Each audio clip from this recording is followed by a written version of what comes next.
ಪ್ರಣಾಳಿ HAL ಅಲ್ಲಿ helicopter ಪತನ ಆಗಿದೆ. ಬೆಂಗಳೂರಿನಲ್ಲಿ ನಡೆದಂತ ದೊಡ್ಡ ದುರಂತ. ಎಚ್ಎಎಲ್ ನಲ್ಲಿ ಹೆಲಿಕಾಪ್ಟರ್ ಪತನ ಆಗಿದೆ. ಪೈಲಟ್ ಸೇಫ್ ಆಗಿದೆ. ಈಗ ಬಂದಿರತಕ್ಕಂಥ ಒಂದು big breaking news. Jet Airways ಲಘು ವಿಮಾನ ಅಪಘಾತ ಆಗಿರೋದ್ರಿಂದ ಪೈಲಟ್ ಸೇಫ್ ಆಗಿದ್ದಾರೆ. ಎಚ್ಎಎಲ್ ನಲ್ಲಿ ನಡೆದಂತ ದುರಂತ ಇದೆ. ಹೆಲಿಕಾಪ್ಟರ್ ಪತನದ ಸುದ್ದಿ ಈಗ ಬರ್ತಾ ಇದೆ.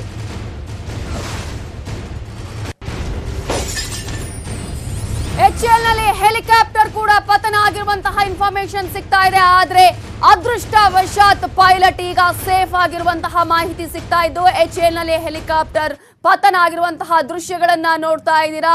ಸಾಕಷ್ಟು ಒಂದು ತಾಂತ್ರಿಕ ಕಾರಣಗಳು ಕೂಡ ಇದೆ ಅನ್ನುವಂತಹ ಮಾಹಿತಿಗಳು ಲಭ್ಯ ಆಗ್ತಾ ಇದೆ.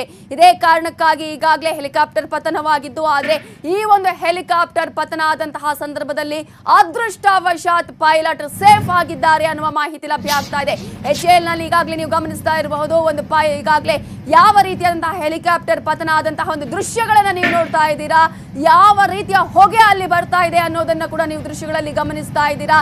ಅದೃಷ್ಟವಶಾತ್ ಪೈಲಟ್ ಸೇಫ್ ಆಗಿದ್ದಾರೆ, ಅವರಿಗಾಗಲೇ ರಕ್ಷಣೆ ಆಗಿದೆ ಅವರ ಅನ್ನುವಂತಹ ಮಾಹಿತಿ ಲಭ್ಯವಾಗ್ತಾ ಇದ್ದು, ಯಾವ ಕಾರಣಕ್ಕಾಗಿ ನಡೆದಿದೆ, ಇದರ ಹಿಂದೆ ಇರುವಂತಹ ಕಾರಣಗಳು ಏನು ಅನ್ನೋದ್ರ ಬಗ್ಗೆ ಇನ್ನಷ್ಟೇ ಅಪ್ಡೇಟ್ ಸಿಗಬೇಕಾಗಿದೆ. ಆದ್ರೆ ತಾಂತ್ರಿಕ ಕಾರಣಗಳು ಇದೆಯಾ ಅಥವಾ ಪೈಲಟ್ ನ ಒಂದು ನಿರಾಸಕ್ತಿ ಅಥವಾ ಪೈಲಟ್ ನಿಂದ ಪ್ರಮಾದದಿಂದ ನಡೆದಿರುವಂತಹ ಘಟನೆ ಅನ್ನೋದ್ರ ಬಗ್ಗೆ ಇನ್ನಷ್ಟು ಮಾಹಿತಿ ಲಭ್ಯವಾಗಬೇಕಾಗಿದೆ. ಆದ್ರೆ ಸದ್ಯಕ್ಕೆ ಬಂದಿರುವ ಮಾಹಿತಿಯ ಪ್ರಕಾರ ಈಗಾಗಲೇ ಪೈಲಟ್ ಸೇಫ್ ಆಗಿದ್ದಾರೆ ಅನ್ನುವಂತಹ ಮಾಹಿತಿ ಕೂಡ ಸಿಗ್ತಾ ಇದ್ದು, ಲಘು ವಿಮಾನ ಈಗಾಗಲೇ ಎಚ್ಎಎಲ್ ನಲ್ಲಿ ಪತನವಾಗಿದೆ.